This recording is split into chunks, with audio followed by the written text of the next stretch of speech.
Hi, good afternoon. I want to wish all my fellow veterans and friends and happy Father's Day. Today is the 15th. Yeah, I'm sitting in my daughter's backyard, and I had a good weekend.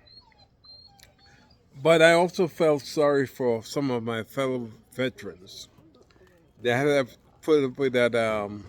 I call it the massacre in Washington D.C. Our fearless leader, Donald Trump. You know, as you know, I'm not a big fan of him, but I felt sorry for my fellow veterans that had to participate in that um, horrendous parade. I know how some of those guys felt because I told people previously. I remember being assigned to a unit when I was a very young private first class in Fort Lee, Virginia, and we had to do all the parades at Fort Lee, and it was horrible. People don't realize that you have to practice for these parades. You practice. Sometimes you end up losing a good meal because you miss the hours of the um, mess facilities. You know, and you have to be on call for you know and it was horrible things for those young troopers. And you could just feel it on the way you watch them marching. They were not happy campers, you know. Even the president was not happy because he sat there with a skull on his face, and the wife wasn't helping the situation and any making it any better. She was like there, she was as mad as hell. Then you had the vice president. His wife didn't show up. Most Republican senators didn't show up. It was to me it was a complete disaster, and I thought that was funny. You know, one of the big things was Trump and his people put out there were over 250,000 people in attendance. I don't think they even made it 10,000. If that's a big margin, maybe 3 or 4,000 people were out there. And the biggest star of the whole event was the squeaky tanks. You could hear all those squeaky tanks going by. It was an embarrassment. I'm sure Kim Jong Un and Vladimir Putin are laughing. He wanted to be well represented around the world. He wanted to be our dear leader. But what he did was end up causing a lot of Americans to be embarrassed. I felt sorry for those guys. You know, well, what do you expect? But as I told people, that Americans seem to be waking up. If all those no king demonstrations was unbelievable, the people were packed. And they were not just all Democrats. There were a lot of Republicans were out there. You know, they're finally starting to wake up and realize what Donald Trump is doing to them. As you know, on was it Thursday, he promised to stop the raids on those people working in the fields, hotels, and eatery. So he promised to stop that because he realized something that they were hurting the economy of the United States. These people go out there and work from $11 to $12 and work 10 hours, sometimes as much as 6 or 7 days a week. Most Americans don't want to work that. They're not taking American jobs because the Americans here don't want to do it. They're providing us with a good service and helping us tremendously. Some of these people have been doing 20 and 30 years, and they were scared, and they were being raided by ICE. Now, a lot of people, Hispanics, I blame them because they got too big for the bridges. They're assuming that the blacks would end up having to would be deported, but they don't realize something. A lot of black Americans have been the last 300 or 400 years have been through a lot of hell, and we are resilient people, and we will continue to be resilient. This is nothing too new to us. We are doing a fabulous job. Black people are not as poor as we once were. We are a lot of educators, doctors, scientists. We are no longer slaves, and we will not put up with the BS. Trump has given some of these supposedly superior people a license to make noise. Sometimes I'm thinking to myself, I'm not a violent person, but I remember we got a large change in the 60s. Because we started kicking ass. Maybe it's time we start doing that again. I don't want to see no violence, but these people have gotten very brave, and now are calling people all kind of names and stuff like that. A few bus whippings probably do. I'm not a violent person, but sometimes you got to do what you got to do to survive. People are probably going to get angry and say I'm spouting violence. No, I'm not. I am spouting equality. We should treat everybody the way we want to be treated, regardless of the color of their skins. And I can say that because if you took a look at my family, I got all different shades in my family.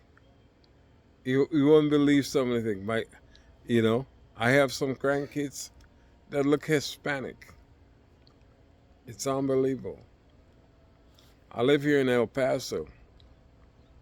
I have a lot of friends that are Hispanics. I have a lot of friends that voted for Trump. But all I actually do is talk. A lot of times I sit down and I talk to them. I don't fight them. One of the funny things was on Wednesday, I believe it was. My family and I went out to Hook and Reel here in El Paso, and I was walking, going to the restroom, and as I passed by, there was a Hispanic man and his family, and basically I just looked at him and give him a nod, and he was wearing "Make America Great Again" hat. And as I walked by, I could hear him discussing it, because I didn't take offense. I didn't take any offense. I said, hey, wherever you want to. Everybody in this country have a right to think the way they want to. If he loves Trump, that's okay. But I cannot, in my heart, see how Hispanics can sit down there and pledge allegiance to Trump. Because remember when he started his first campaign, he came down the elevator and said, Mexico sent its crazy people, its crooks, and criminals to poison the blood of the people here in the United States. People forget the United States was built on the blood of immigrants. We're all immigrants in this country, and we should never forget that. So it was a fun weekend because I laughed. Because the reason I laughed was I laughed at the way Trump was looking on the stands was like, oh my God, here's my birthday, my 79th birthday, and one of the big military patrol parade like Kim had and like Putin had. But you see over there, the people are commanded to go out to these things. In America, we still have, unless you guys want to give it up to the king, freedom of choices. And most Americans, including many hundreds of thousands that voted for Trump, was out there protesting is the action he is taking against immigrants because they never realized it was going to affect them, which was pretty bad. You know, people, I'm not worried. A few years ago, as you know, my wife's from Thailand, and I had her go and get a citizenship. She didn't want to be a citizen, but I told her, just to be on the safe side, make sure you get your citizenship. And I'm glad I did. You know, so, but United States is a great country. It's after a bunch of world traveling, I realized that this country has it all. We have some screwed up people and everything.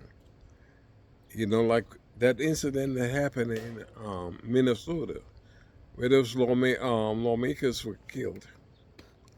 The individual is still running loose. But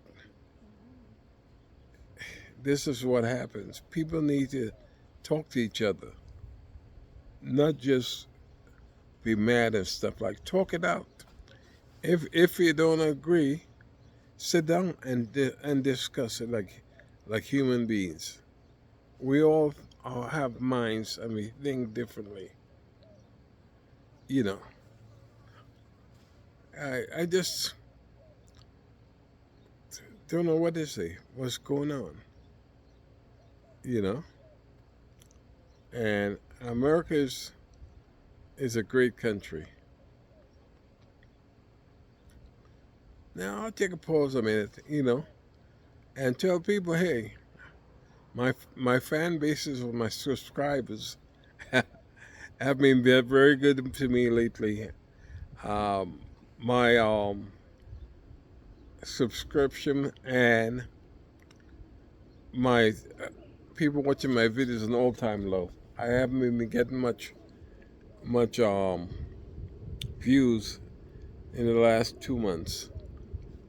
You know. But I am going to be honest with you. I'm an honest people. I'm not going to. I could do things and get clickbaits, but that's not me. I want to be honest with my audience. I want to be able to talk to people and tell them, hey, this is me. This is my opinion. You don't have to agree with my opinion. That's the wonderful thing about this country. In a lot of countries, you cannot voice your opinion. In this country, you can think any way you want to, as long as it does not cause harm to anybody. And my thing is, hey, if I had to, I am 73 years old. If something happened, I had to go help defend this country, I would do it in a heartbeat. Because this country has been real good to me and my family. As I told you previously, we came from nothing. And as a family, we have done pretty well in one generation. Like I came to this country when I was 11 years old. We came with nothing. And my father, when he passed, he had made it over to the middle class and was doing real well. I'm doing okay myself.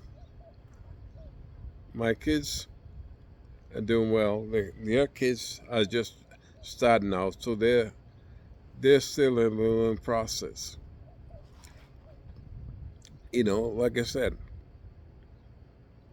I'm to the point now where I am making plans as soon as my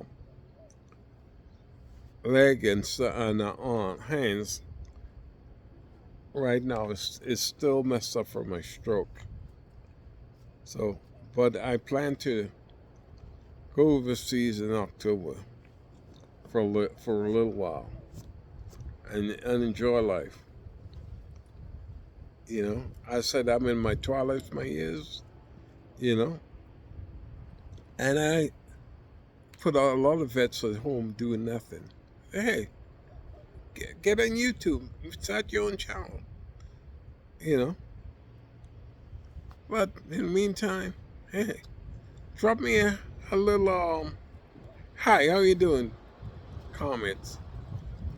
If you disagree with me, state why you can disagree with me. As long as you're not vulgar, I listen to everybody's opinion. You know. So again, this is a veteran from Trinity, wishing everybody well. I guess oh wow, the weather out here has turned real quickly. Oh my! Now the visibility is gotten bad. So again, this is the veteran from Trinity. Drop me a subscription and enjoy the rest of this. Thank you.